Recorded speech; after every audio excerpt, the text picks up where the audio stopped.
8 thumb rule in bridge construction.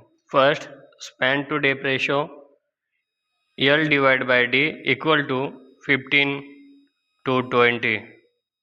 Second, deck width carriageway width plus 1.5 to 2 meters each side footpath.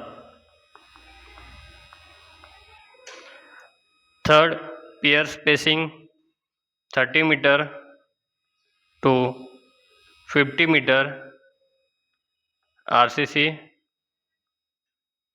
up to 200 meter steel.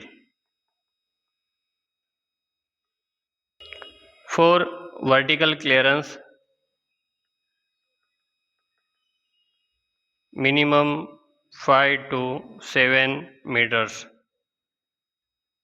Fifth, bearing length minimum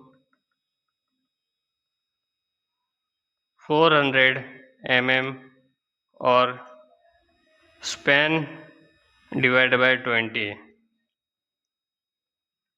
6. Foundation depth below score level 1.5 to 2 into pier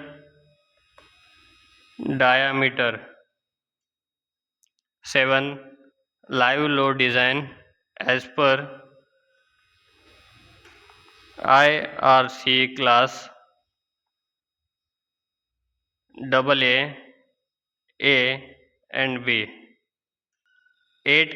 Camber deck slope 1 in 60 to 1 in 100.